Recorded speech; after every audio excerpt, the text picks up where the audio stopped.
phone's not there. I have like 9%. Okay. Okay, so these group, these are the extensors, okay, of the foot. So the first one I'm gonna be talking about will be the hallucis one, meaning that one that goes to the toes. So we're gonna be talking about longus again and brevis. So there's two muscles first that I'm gonna be talking about. Okay, extensor hallucis longus, extensor hallucis brevis. Okay, so we're gonna pair this up so that it's good coordination for you guys too. I'm gonna first start with extensor hallucis longus. Okay. Okay, so what it does, it extend the first toe and it dorsiflex the ankle and invert the foot. So I and V, invert the foot. In case you can't hear properly my pronunciation, my apologies. So I and V, invert the foot. Okay, so the origin is at the medial anterior surface of the fibula and the interosseous membrane. Okay, and then I'm just gonna point where it is. Okay, do you see that there? And the insertion is at the distal phalanx of the first toe. Again, it goes to the first toe. Okay, you see that? Okay. Okay, nerve innervation is deep peroneal L4, 5, and an S1. Okay, so this one will extend your toe.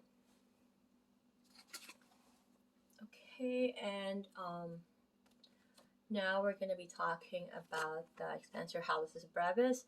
So what it does, it extends the first toe, and the origin is at the dorsal surface of the calcaneus. You can see that, right? Dorsal meaning it's on the anterior side. Okay, so it's not in the plantar aponeurosis, right? It's not underneath, it's on the top part of the foot. Okay, so that's there, and then the insertion is the proximal phalanx of the first toe, right there. Okay, so innervation is the peroneal L4, 5, and S1. Okay, so I'm going to be talking about this extensor digitorum. Again, there's going to be a longus and a brevis, okay? And the difference with those are for the toe. These ones are for the rest of the toes, okay? The other four.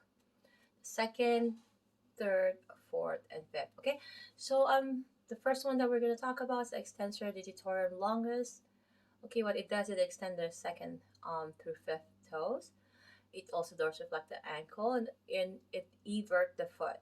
E-V-E-R-T, okay? So again, it's evert the foot, and the origin is at the lateral condyle of tibia. I have shown the lateral.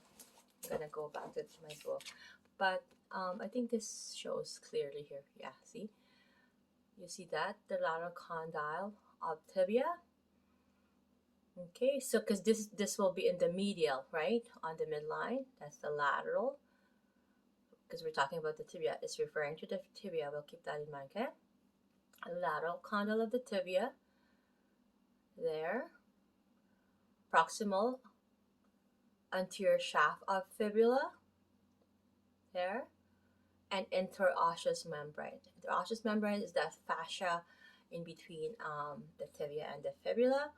Okay, so the origin is somewhere in the interosseous membrane in between those two bones. Okay, so insertion will be middle and distal phalanges of second through fifth toes. As you can see there. Okay, and nerve innervation will be peroneal L4, 5, and S1. Okay, and the last but not least on this group of muscles will be the extensor digitorum brevis. Of course, we're going to have a brevis because there's a longus. There also is a brevis, right? So what it does is it extend the second through fourth toes. Okay, so those four, as you can see, it will extend that, right? It will do the dorsal flexion. Pretend this is my toe, it will do that. Okay, origin is at the dorsal surface of the calcaneus, as you can see that. Again, this is the dorsal, okay, so anterior side. Okay. This is the dorsal side. This is the plantar dorsal side. Oh, it turned off. Oh no! Oh, it's dying. What it does, it extend the second toe through fifth toes, um, and the insertion is second through fourth toes via the extensor digitorum longus tendons. Okay, keep in mind that's through the extensor digitoris longus tendons, and the nerve innervation is at the peroneal L4, 5, and S1. I do have one more muscle, so, sets of muscle here. Actually, I have 4, but I'm gonna have to charge my phone because it's dark.